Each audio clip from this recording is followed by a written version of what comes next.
Next வந்து manufacturing overhead budget. It contains all manufacturing costs other than direct material and direct labor. Overhead அப்படின்னா indirect expenses அப்படின்னு அர்த்தம்.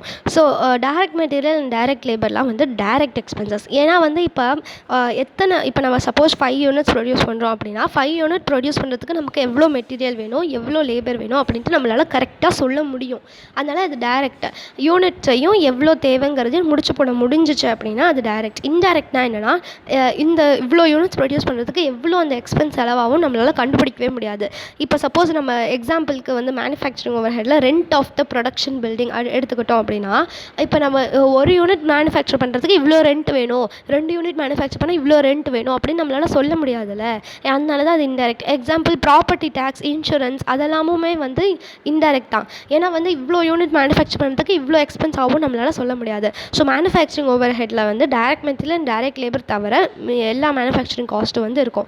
So total manufacturing overhead is equal to fixed plus variable plus semi variable. ஃபிக்ஸ்டுனா எவ்வளோ unit ஆனாலும் அது ஃபிக்ஸ்டாக தான் இருக்கும். வேரியபிள்னால் யூனிட்ஸை பொறுத்த வரைக்கும் அது மாறிக்கிட்டே இருக்கும். செமி வேரியபிள்னால் பாதி ஃபிக்ஸ்டாக இருக்கும், பாதி வேரியபிளாக இருக்கும்.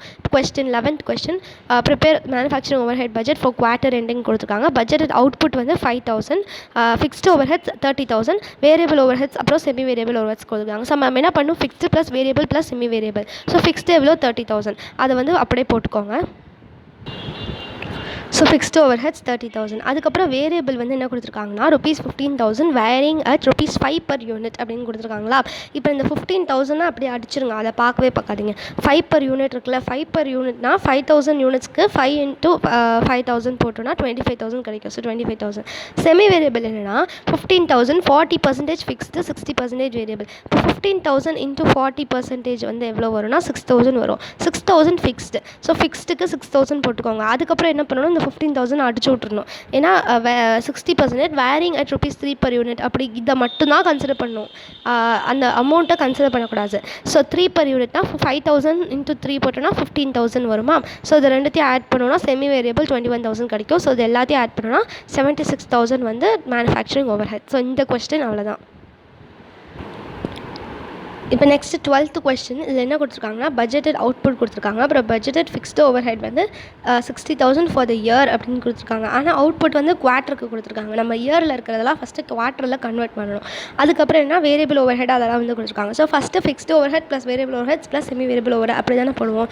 So manufacturing overhead budget அப்படின்னு போட்டு fixed overhead ₹60,000 per annum அப்படின்னா ஃபிக்ஸ்டு ஓவர் ஹெட் ஃபார் குவார்ட்டர்னா என்ன, ஒரு வருஷத்தை 4ஆக பிரிக்கிறது. ஸோ 60,000 டிவைடட் பை 4ன்னு போட்டோன்னா 15,000 வந்து கிடைக்கும். அதுக்கப்புறம் வேரியபிள் வந்து என்ன கொடுத்துருக்காங்கன்னா variable overhead is estimated to be 80,000 for an annual output of 8,000. 80,000 வந்து 8,000 யூனிட்ஸ்க்கு. So divided by 8,000. ஆனால் ஆக்சுவலாக எவ்வளோ 1,000 units. So into 1,000 80,000 divide by 8,000 into 1,000 போட்டோன்னா நமக்கு 10,000 வந்து கிடைக்கும். நெக்ஸ்ட்டு வந்து செமி வேரியபிள் வந்து எவ்வளோ கொடுத்துருக்காங்கன்னா semi variable estimated for the year is 30,000. 30,000ல் 40% fixed. So 30,000 into 40% போட்டோம் அப்படின்னா 12,000 கிடைக்குமா. 12,000 அது வந்து இயருக்கு. ஸோ நம்ம ஒரு குவார்ட்டருக்கு கண்டுபிடிக்கணுங்கிறனால டிவைடட் பை 4 போட்டோன்னா 3,000 கிடைக்கிது. அதுக்கப்புறம் வேரியபிள் வந்து 60%. So 30,000 into 60% 18,000. இந்த 18,000 வந்து எப்படின்னா 80,000 யூனிட்ஸ்க்கு 18,000. ஸோ நமக்கு ஆக்சுவலாக 1,000 யூனிட்ஸ் தான். ஸோ 18 டிவைட் பை 80 into 1,000 போட்டோன்னா 2250 கிடைக்கும். ஸோ இந்த மூணுத்தையும் ஆட் பண்ணோன்னா நமக்கு டோட்டல் மேனுஃபேக்சரிங் 30,250 கிடைக்கும். அவ்வளோதான் இந்த சம்.